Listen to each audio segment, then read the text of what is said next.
नमस्ते, मेरी नाम है अपर्णा और आज हम सांख्यिकी पाठ के कुछ अभ्यास प्रश्न देखेंगे। पहला प्रश्न, एक सप्ताह में 35 शिक्षार्थियों वाली एक कक्षा में उपस्थित रहने वाली शिक्षार्थियों की संख्या निम्न चित्र रेखा द्वारा विस्तृत रूप में दर्शाई गई है। हमें पता चलता है कि यहाँ एक चित्र रेखा है जिसमें कई चित्र है और एक चित्र 5 शिक्षार्थियों का बराबर है। अब हम कुछ प्रश्न देखेंगे। पहला प्रश्न, मंगलवार को कितने शिक्षार्थियों उपस्थित थे? इस चित्र रेखा में हम मंगलवार के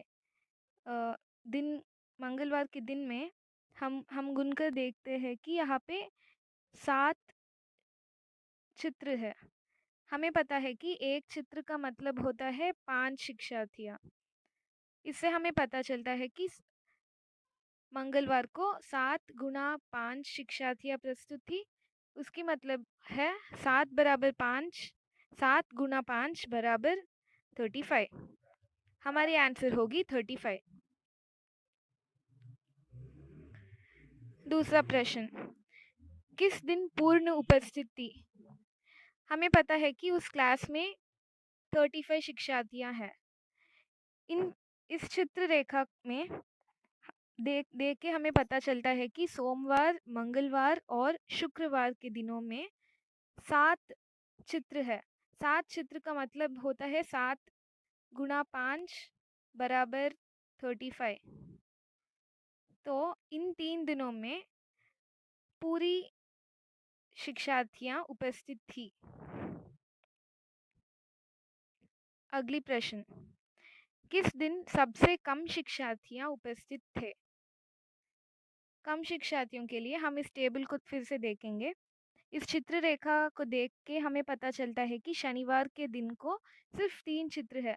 इसका मतलब शनिवार के दिन बहुत कम शिक्षार्थियाँ उपस्थित थी, इसलिए हमारी उत्तर होगी शनिवार।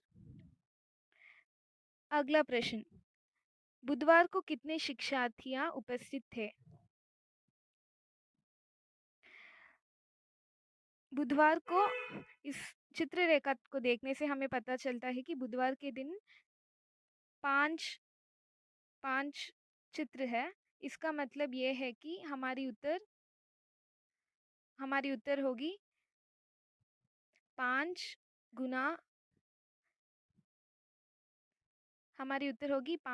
5 बराबर 25, क्योंकि उस दिन को 5 चित्र है और एक चित्र का मतलब होता है 5 शिक्षार्थियाँ। 5 गुना 5 बराबर 25। अब देखेंगे अगली प्रश्न। विभिन्न वर्षों में एक विद्यालय के शिक्षार्थियों की कुल संख्या निम्नलिखित सारणी द्वारा प्रदर्शित है। इस टेबल में विद्यालय की शिक्षार्थियों की कुल संख्या के बारे में है। यहाँ पे दी गई है कि एक साकित एक चित्र 100 शिक्षार्थियों लेकर एक चित्र रेखा बनाइए और निम्न प्रश्न के उत्तर दीजिए। पहले हमें एक चित्र रेखा बनानी चाहिए। इसके लिए हमें एक साकित बराबर 100 शिक्षार्थी की एक फॉर्मूला लेनी चाहिए। हमारी ये चित्र रेखा में हम पहले वर्ष लिख देंगे 2000, 2002, 2004, 2006, 2008।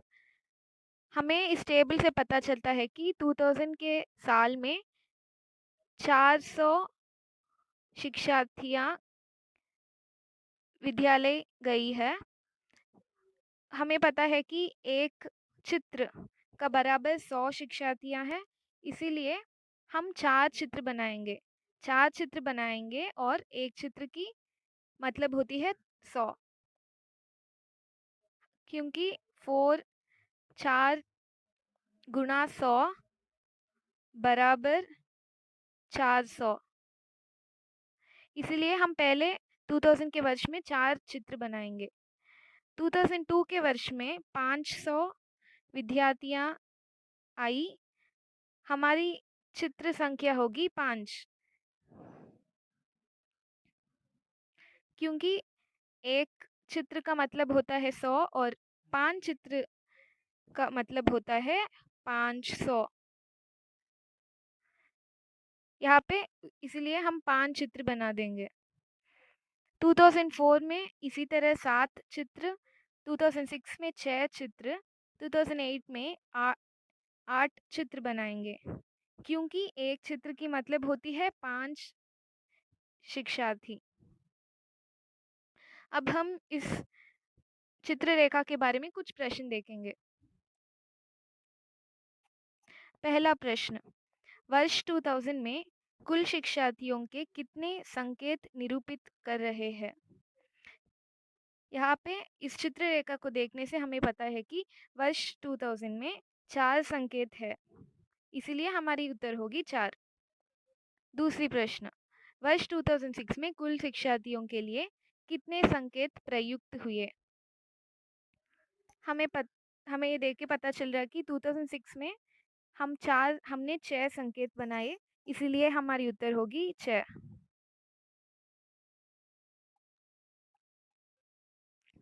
दूसरी प्रश्न, यदि एक संकेत बराबर 5 शिक्षार्थियों निरूपित करते हैं तो एक अन्य चित्ररेखा बनाइए।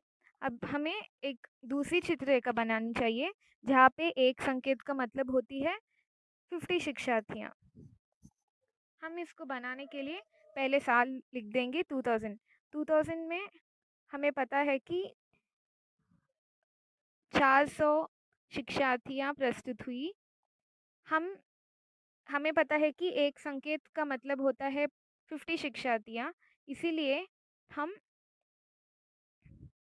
400 को 50 से बांट देंगे, हमें मिलेगी 8। तो हम 8 संकेत बना देंगे। 2000 के लिए हम 8 संकेत बना देंगे। उसके बाद 2002 में 500 शिक्षार्थियाँ प्रस्तुत हुई, तो हम 500 को 50 से बांध देंगे। उसके बाद हमें पता चलता है कि हमें 10 संकेत बनानी चाहिए और हम 10 संकेत ड्रॉ कर लेंगे। इसी तरह हम 2004 और 2006 और 2008 की भी कर लेंगे। 2004 में 700 शिक्षार्थियाँ प्रस्तुत हुई, तो हम 700 बराबर 50 कर देंगे। इसकी उत्तर होगी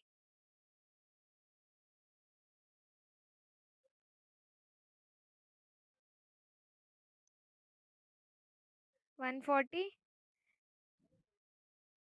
और हम उतने संकेत प्रस्तुत कर देंगे।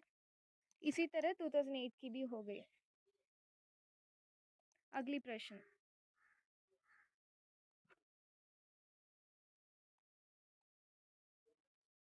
उपयुक्त दंड आरोप को देखिए जो मोहित द्वारा वार्षिक परीक्षा में विभिन्न विषयों में प्राप्त किए गए अंकों को प्रदर्शित करता है।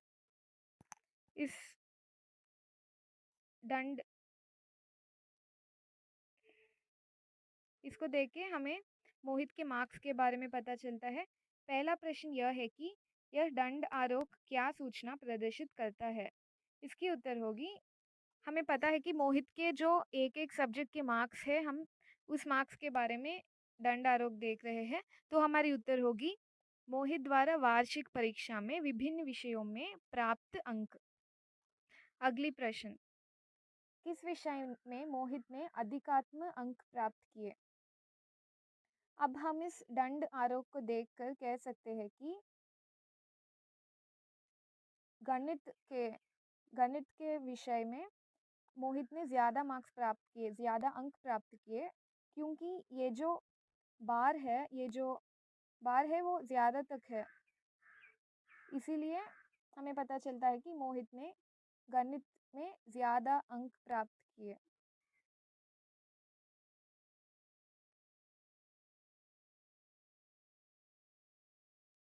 अगली प्रश्न, किस विषय में न्यूनतम अंक प्राप्त किए? किस विषय में हमें ये जानना चाहिए कि किस विषय में उसने मोहित ने कम अंक प्राप्त किए।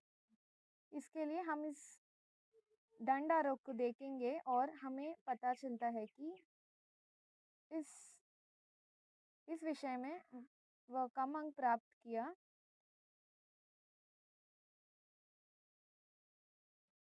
सामाजिक विज्ञान, यह है सामाजिक विज्ञान। सामाजिक विज्ञान में उसने कम अंक प्राप्त किए, इसीलिए हमारी उत्तर होगी सामाजिक विज्ञान। अगली प्रश्न, प्रत्येक विषय के नाम और उन विषयों में प्राप्त किए गए अंक भी लिखिए। हमें उन विषयों के नाम और उनके अंक के बारे में अब लिखना चाहिए। तो हम इस दंड आरोप को देखेंगे और हम कह सकते हैं कि हिंदी में उसने 60 मार्क्स प्राप्त किए। यहाँ पे है 60 मार्क्स। और अंग्रेजी में उसने 55 मार्क्स प्राप्त किए। गणित में 80 मार्क्स, विज्ञान में 75 मार्क्स और सामान्य विज्ञान में 45 मार्क्स। इस दंड आरोप को देखकर हम कह सकते हैं।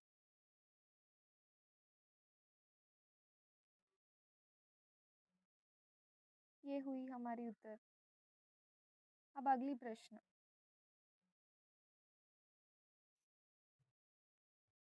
निम्नांकित आरेख वर्ष 2000 to 2004 में सरकार द्वारा खरीदे गए गेहूं की मात्रा दर्शाते हैं। उपयुक्त दंड आरोप पर आधारित निम्नलिखित प्रश्नों के उत्तर दीजिए। इस दंड आरोप में ये दी गई है कि वर्ष 2000 to 2004 तक सरकार से खरीदी गई गेहूं की मात्रा के बारे में दी गई है। पहला प्रश्न, इस आरोप का पैमाना क्या है? पैमाना का मतलब यह है कि 1 सेंटीमीटर की बराबर क्या है। इस चित्र में ऊपर लिखी गई है कि पैमानी है 1 सेमी बराबर 5000 टन। तो हम लिख देंगे कि इस आरोप का पैमाना है 1 सेमी बराबर 5000 टन। दूसरा प्रश्न, किस वर्ष में गेहूं की अधिकतम मात्रा खरीदी गई और कितनी? इस चित्र को देखकर, इस दंड आरोप को देखकर हम कह सकते हैं कि 2004 में ज़्यादा मात्रा खरीदी गई है, क्योंकि ये जो बार है वो ऊपर है, वो 30 के बराबर है। सो हमारी उत्तर होगी वर्ष 2004 में 30,000 टन। अगली प्रश्न, किस वर्ष में गेहूं की न्यूनतम मात्रा खरीदी गई? अब हमें जिस वर्ष में कम मात्रा खरीदी गई है वो ही हमारी उत्तर होगी।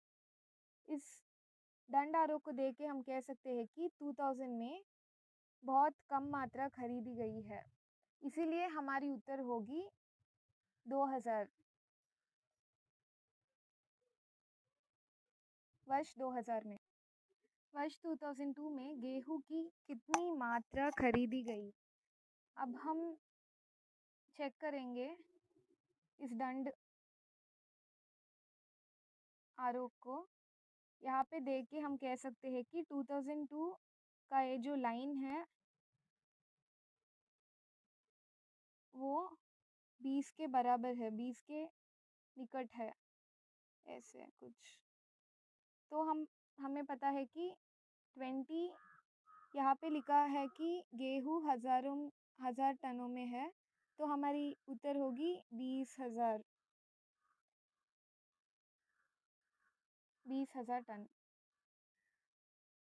अगली प्रश्न, निम्नांकित दंड आरोप किसी आवासीय विद्यालय में प्रवेश पाने वाले शिक्षार्थियों की संख्या को दर्शाता है। उपयुक्त दंड आरोप के आधार पर निम्नलिखित प्रश्नों के उत्तर दीजिए। पहला प्रश्न, हमें एक विद्यार्थी का एक शिक्षार्थियों की एक एक साल के मार्क्स के बारे में है और हम इस प्रश्न को अब आंसर देंगे। पहला प्रश्न यह है कि वर्ष 2001 में शिक्षार्थियों की संख्या कितनी थी। इस दंड आरोप को देख के हम बता सकते हैं कि वर्ष 2001 में ये जो 2001 की बार है वो 40 के निकट है, तो हमारी आंसर होगी 40। वर्ष 2000 में शिक्षार्थियों की संख्या है 40। अगली प्रश्न, वर्ष 2002 में शिक्षार्थियों की संख्या 2001 के शिक्षार्थियों की संख्या से कितनी अधिक है। हमें अब कंपेयर करनी चाहिए। 2002 में शिक्षार्थियों की संख्या है 60 और 2001 में शिक्षार्थियों की संख्या है 40। 60 माइनस 40 है 20, सो हमारी उत्तर होगी 20।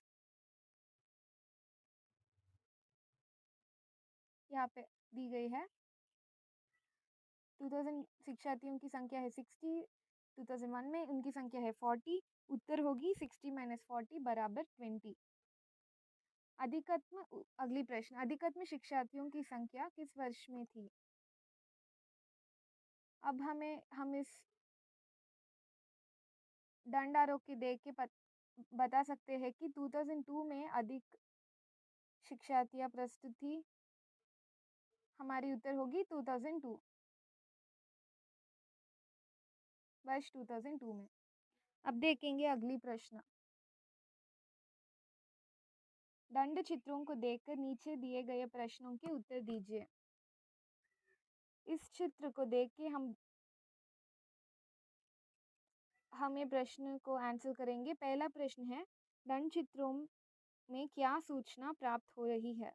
इस दंड चित्र के नीचे जो भी लिखा गया है, परिवार व उनके बच्चों की संख्या, एक एक परिवार को कितने बच्चे हैं उसके बारे में ये चित्र हमें बताती है, इसीलिए हमारी उत्तर होगी परिवार व उनके बच्चों की संख्या। अगली प्रश्न, कितने परिवारों में केवल एक बच्चा है। इस चित्र को देख के हम बता सकते हैं कि पहला, एक बच्चे वाले परिवार की संख्या है 50। दो बच्चों वाली कितने परिवार है, ये दो बच्चों वाली परिवार के बारे में है और यहाँ पे देख के हम बता सकते हैं कि दो बच्चे वाले परिवार है 90। हमारी उत्तर होगी 90। कितने परिवारों में 3 से कम बच्चे हैं। हमें 3 से कम बच्चों की परिवार के बारे में लिखनी है। अभी हम इस चित्र को देख के बता सकते हैं कि एक बच्चे वाले परिवार है 50 और दो बच्चे के परिवार है 90। हम इन दोनों को ऐड कर देंगे और यही होगी हमारी उत्तर। हमारी उत्तर होगी 50 + 90 = 140। अगली प्रश्न, 3 के अधिक बच्चे वाले परिवारों की संख्या कितनी है। किसी क्षेत्र के परिवारों व उनके बच्चों, 3 से अधिक होनी चाहिए। उसके लिए हम इन ये तीन जिन जिन जिन परिवारों को भी 4 बच्चे हैं वो संख्या है, इस ग्राफ को देख के हम बता सकते हैं कि उनकी संख्या है 30। 5 बच्चों को पालने वाली परिवारों का संख्या है 15 और 6 बच्चों की संख्या है 5। 6 बच्चों को पालने वाली परिवारों का संख्या है 5, तो हमारी उत्तर होगी 30 + 15 + 5। यहाँ पे दी गई है 30 + 15 + 5 होगी 50। आखिरी प्रश्न, सबसे अधिक बच्चों वाले कितने परिवार है की संख्या के दंड चित्र। इसको हम देख के बता सकते हैं कि इस दंड चित्र को देख के 6 बच्चे सबसे अधिक बच्चे हैं, इसीलिए 6 बच्चों को पालने वाले परिवार की संख्या है 5 यहाँ पे देख के हम कह सकते हैं। यहाँ पे कुछ लाइन ड्रॉ करें तो 5, तो हमारी उत्तर होगी 5। अब अगली प्रश्न। वर्ष 2002 से 2006 के बीच फैक्ट्री द्वारा निर्मित स्कूटियों की संख्या निम्नलिखित सारणी द्वारा दर्शाई गई है। इस सारणी के द्वारा हम देख सकते हैं कि एक एक वर्ष में एक फैक्ट्री ने कितने स्कूटीज की संख्या कितने स्कूटीज को मैन्युफैक्चर की। पहले उन्होंने इन आंकड़ों को एक दंड आरोप द्वारा प्रदर्शित कीजिए और निम्नलिखित प्रश्नों के उत्तर दीजिए। पहले इसको हम एक दंड आरोप के द्वारा लिख देंगे। हम ड्रॉ करेंगे एक दंड आरोप। हम साल लिख देंगे पहले 2002, 3, 4 लिखने के बाद पहले हम स्प्लिट कर देंगे स्कूटियों की संख्या को। हम 200, 400, 600, 800 की तरह लेंगे।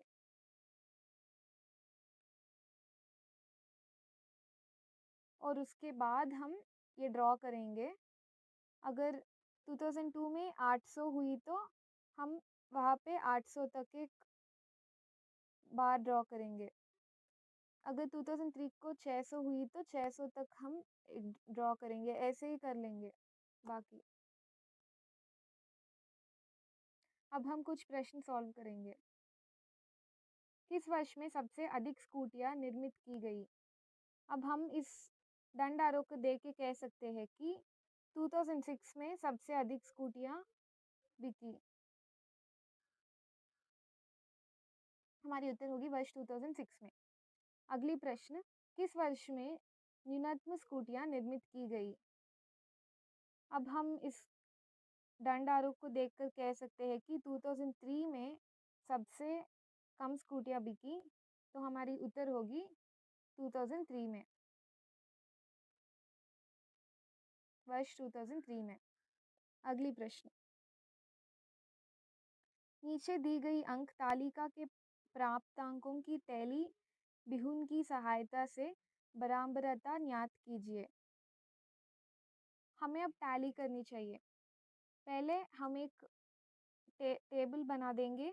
उसमें अंक 1, 2, 3, 4, 8 तक लिख देंगे और इसमें जो भी अंक है उन अंकों को पहले लिखेंगे। 7, 9, 8, 5, 6, 4, 10 और 3। उसके बाद हम टैली बनाएंगे। टैली बनाने के लिए हम पहले 7 आई है तो हम एक 7 के 7 के पास हम एक टैली बना देंगे। उसके बाद 9 आए हैं, 9 के पास एक टैली बना देंगे। 8 आई है, ऐसे ही हम करते रहेंगे। अगर 7 एक और बार रिपीट हुई तो एक और टैली बना देंगे। ऐसे करते करते हम 4 टैली बनाकर उसको स्लैश करनी चाहिए। ऐसे 5 टैली हो जाएंगे। ये हुई उत्तर। अब अगली प्रश्न। अजय के विभिन्न विषयों में प्राप्तकों की प्रतिशत निभवता है उपयुक्त आंकड़ों का ग्राफ द्वारा निरूपित कीजिए। हमें अजय की विषयों के अंक की ग्राफ ड्रॉ कर देनी चाहिए। इसके लिए हम पहले विषय की हम एक ग्राफ बना देंगे। एक एक विषय के लिए एक एक रेक्टेंगल। और अंक लिखने के लिए हम 10 से शुरू होके 70 तक लिखेंगे। और उसके बाद हम ड्रॉ करेंगे। हिंदी में 35, अंग्रेजी में 35, गणित में 60, ऐसा कुछ हम कर देंगे। अब अगली प्रश्न।